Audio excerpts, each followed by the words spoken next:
Guys, welcome into my official NFL Week number 3 picks and predictions, where I predict the final score of every NFL game for week number 3, and we begin with a tasty Amazon Prime matchup. Mitchell Trubisky taking on Jacoby Brissett. A little bit different from last week with Herbert versus Mahomes. The Browns listed as 5-point favorites, guys. I think this is going to be an absolute AFC North slop fest. Steelers, even without TJ Watt, they're good enough on defense to hold a one-dimensional Browns team. I think the Browns, with Jacoby Brissett currently in after the inexplicable loss last week, this is a must-win game versus a divisional opponent at home. Your 5-point favorites, lower scoring. The Browns are going to lean on Nick Chubb and Kareem Hunt and salt this game away. For the Steelers, I'm surprised they haven't gone to Kenny Pickett yet. I think this is Trubisky's last week starting. That locker room has to be pretty pissed.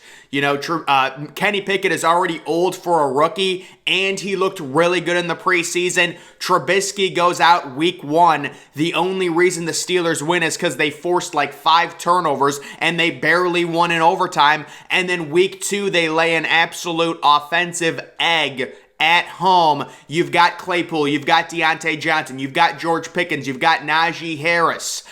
You need to switch to Kenny Pickett very soon. I think this could be the last week for Mitchell Trubisky. The Browns, they get better with the defense, thanks in part to Mitchell Trubisky. They still have a very talented team with Denzel Ward and Myles Garrett and others on that defense. Lower scoring game, the Browns win to kick us off on Thursday night. Moving to the 1 o'clock slate, we've got the Houston Texans traveling to Chicago in a rare AFC-NFC game. And guys, both of these offenses not too good. I've got the Bears winning this game 24-21, advancing to 2-1. I feel so bad for Justin Fields because I hear people say, well, Justin Fields sucks. How do we even know if Justin Fields sucks? He quite literally has the worst supporting cast in the NFL. I actually think Houston has a better supporting cast with, Brandon Cooks and company. It's tough to get off any sort of evaluation on Justin Fields. And then he attempts 11 passes on Sunday Night Football, and people say, well, he likes to run. It doesn't matter. There is no circumstance, if you are trailing throughout the entire football game, you have a negative game script, you finish with 11 pass attempts. For Justin Fields, he cannot win. He literally cannot win. There is not a plausible scenario for a young quarterback to develop with a below-average offensive line, no weapons, maybe David Montgomery, Mooney. I don't know, man. I feel bad for Justin Fields, but I will say the Bears at home against a Houston team that I'm not impressed with either. It seems like Houston is tanking. Guys, I don't think Davis Mills is nearly as good as other people think he is. He's a career backup in the NFL. They will be drafting a quarterback, in my opinion, and they fall to 0-2-1 with this loss to Chicago. The next 1 o'clock game, we've got the Raiders traveling east to take on the Titans. Must-win game for both of these teams. They're both 0-2. I think the Raiders are better, and I think the Raiders get it done. At what point, if you are the Tennessee Titans, do you think about switching to Malik Willis, using that running ability, seeing what he's all about? If you fall to 0-3 here, my main issue with the Titans, you lose A.J. Brown, and you replace him with a rookie, and a rookie that I think is going to be a bust in Treylon Burks. Robert Woods coming off a major injury, a little bit older. I just don't think they have the wide receiver weapons. They do have, obviously Derrick Henry, but they're extremely one-dimensional right now. Ryan Tannehill had an absolute meltdown in Buffalo. And then the Raiders, this is just desperation. They need this game. It's not like they've played horrible the first 2 weeks. Losing to the Chargers, disappointing the Carr 3 interception game, and then last week, that game was absolutely blown. They were driving, looked like they were going to get a game-ending field goal there in overtime. The scoop and score, the Hunter Renfrow fumble, it's been very disappointing, but they are a competitive football team. They've got talented players, Waller, Devontae. I think they get it done on the road. Very close game. The Raiders need this one. They get the win. They get their first win of the season. Next, we have Kansas City. Very impressive. They're 2-0. They're traveling to Indianapolis. This is Indianapolis' home opener. And guys, Kansas City right now around a 7-point favorite. And I have Indianapolis winning this game outright. Indianapolis is not nearly as bad as they've been the first 2 weeks. They got shut out last week. That tells me this is the NFL. They're due for a big offensive week, in my opinion. You've got Jonathan Taylor. You've got solid receivers. They do need Michael Pittman back. We'll see if he comes back. But I just think this is a game where Indianapolis, they fix some things and they get a win. And as for Kansas City, they are 2-0. But I think that Thursday night game showed a little bit of weakness. Their offense was really bogged down throughout much of that first half. They came back and won, but mainly the pick six by Herbert really helped there on the miscommunication. So I think this is the typical NFL game. You got to zig when other people zag. Kansas City, they look so good. They're 2-0. Indianapolis gets shut out by Jacksonville. Guys, we know this. This is the NFL. The opposite normally happens. Indianapolis, they're still a good team. I still think they're going to win this division. They get a major home win, home opening game. Jonathan Taylor, they get it done. 34, maybe a little bit lower scoring game. Maybe, hopefully, if Michael Pittman needs to play. I'll be honest, Michael Pittman does need to play. But I have them winning. Next, we've got a very juicy matchup. Man, a lot of us wish this was the Sunday night matchup. That would have been great. You get Tua and how he's playing against Josh Allen on Sunday Night Football. It's a shame this isn't even the 4:25 game. This is a 1 o'clock game, guys. It's the Bills at the Dolphins. The Bills sitting at 5.5-point favorites. And I just feel like this is Josh Allen's year. The Dolphins have built themselves a little bit of cushion with the 2-0 start. With the major road win in Baltimore, losing this game, it's not the end of the world. I could realistically see Buffalo starting 12-0, 13-0 this season. It feels like for certain this is the Josh Allen MVP year. I've got them winning 35-27 on the road. But this is definitely going to be a very fun matchup. It's a shame this game will be taking place as about 7 other games take place in the 1 o'clock window. The major storylines. This could be another huge win for Tua. Could you imagine Tua beats Lamar Jackson, then he beats Josh Allen, like basically becoming a franchise quarterback right before our very eyes? This is what you have to do if you have a young quarterback in the NFL. You have to do whatever you can to invest talent around the young quarterback. The Jalen Waddle trade up, the Tyreek Hill trade. Mike Gesicki in the second round. This is what the Chicago Bears need to do around Justin Fields. Give your young quarterback a chance. Everyone's saying Tua's a bust year 1, year 2. No, he's young. He's learning. He needs weapons. He needs to grow. Get your quarterback some help. This is what you're doing. I love Miami and what they're doing right now. Next, we've got Detroit at Minnesota. Minnesota, the Kirk Cousins meltdown in the Monday night game. I think they get back on track, and I think Detroit is due for a really bad offensive game. Let me just say this about Detroit. Detroit is a quarterback away from being a playoff contender. Now, obviously, the quarterback is the most important position, but they've got Amon-Ra St. Brown. They've got Jameson Williams, the speedster from Bama they drafted, I believe, 12th overall in the first round. They have DeAndre Swift. They've got legitimate offensive weapons.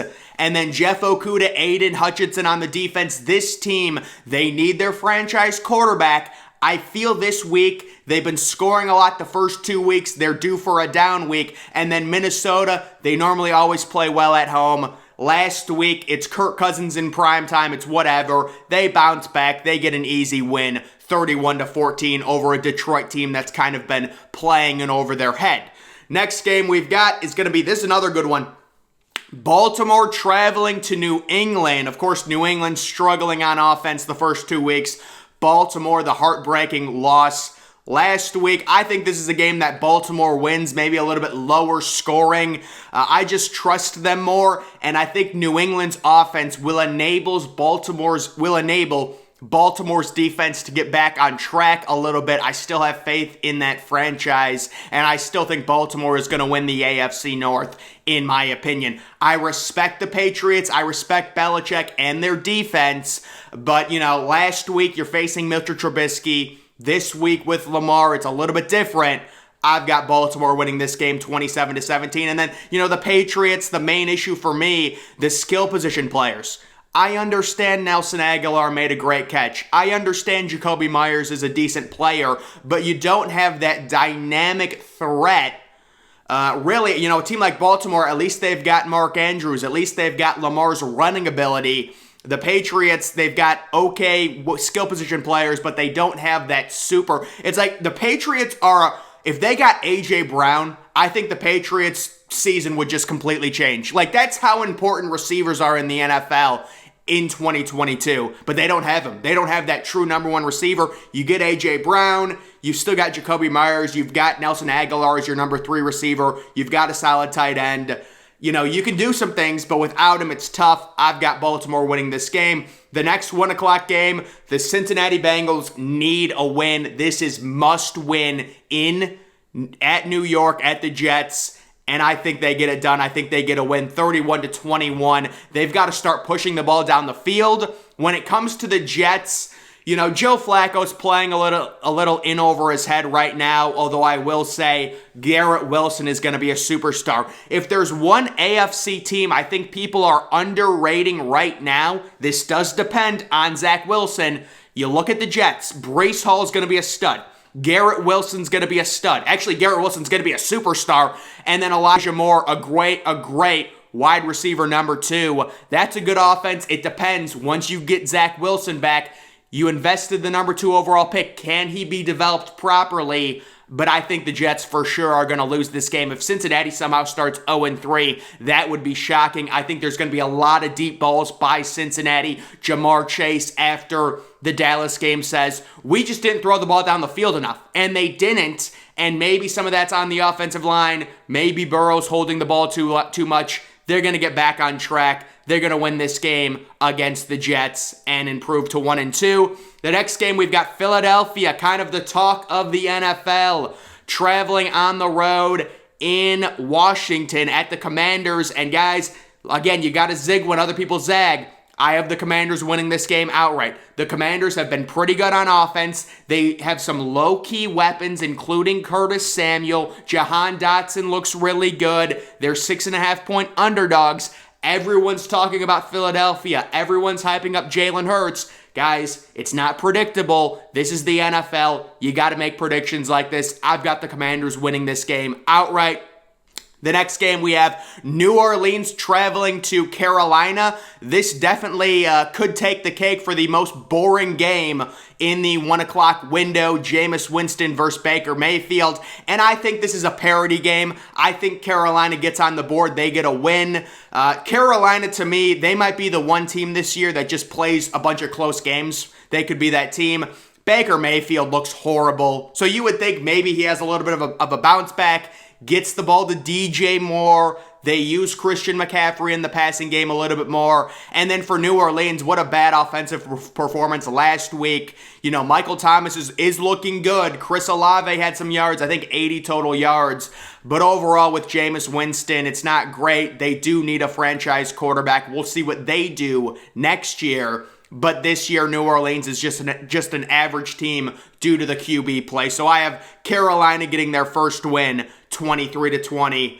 The next, we're on to the 4 o'clock window. It is Jacksonville coming off their major Week 2 win. They will be traveling in LA to take on the Chargers. Justin Herbert, he's got that injury. Guys, it's all about this Chargers defense. And I think this game is going to be won by Joey Bosa and Khalil Mack, the pass rushing duo. Get it done. They hold Trevor Lawrence and that Jacksonville offense. Jacksonville traveling East Coast to West Coast. It's going to be tough. I have this game, the story of this game being that LA defense showing out. Justin Herbert, a little bit injured. Keenan Allen, I think he should be coming back. I have the Chargers taking care of business, winning this game, lower scoring, 28-10. The next game, we've got the LA Rams traveling to Arizona to take on the Cardinals. The Cardinals coming off that crazy win. The Rams get a very easy win. Well, actually, Atlanta ended up covering in that game. They had no business covering, but they end up covering. But LA got the win. And this is a higher scoring game, in my opinion. LA is just better. They're better at defense. They're better at offense. Arizona, this would be them falling to 0-2 at home. I think it happens. They very easily probably should already be 0-2 just in general. They kind of stole the game against the Raiders. Their offense without DeAndre Hopkins and really, I don't think James Conner is a very good running back. It's just they want Kyler Murray to run around for 15 seconds and then maybe throw a deep ball to Hollywood Brown. It's just I think that offense is really fluky. And when you face a team with as many good defenders as the LA Rams have, I've got them winning this game. And then the LA Rams with, Cooper Kupp, Allen Robinson getting involved now. They've got so many weapons on that offense. They're going to win this game 34-24, in my opinion. The next 4:25 game, we've got the Battle of the Tank. Two teams that are tanking. It's the Atlanta Falcons traveling to Seattle. They're actually staying out on the West Coast. They just faced the LA Rams. Now they're in Seattle. So back-to-back 4 o'clock games for Atlanta and Marcus Mariota. And I think Atlanta wins this game. I just don't believe in Geno Smith at all personally. Atlanta has shown some success on the offensive side of the ball, even if a lot of it was in garbage time. They need to get Kyle Pitts going for sure. Drake London looks phenomenal. So also Cordero Patterson. I think it's a lower scoring game that Atlanta wins late as 2-point underdogs. The next game, it is Aaron Rodgers at Tom Brady. And pretty crazy, this is not in prime time, but it might be a blessing for the NFL because you take a look at the Tampa Bay and their offense. It's banged up. Mike Evans facing a 1-game suspension. Will Julio Jones be back? Will Chris Godwin be back? And then you take a look at Green Bay and the skill position mess that they have, losing Devontae Adams and not really replacing him. Both of these defenses are good. I think it's a lower scoring game that Green Bay wins.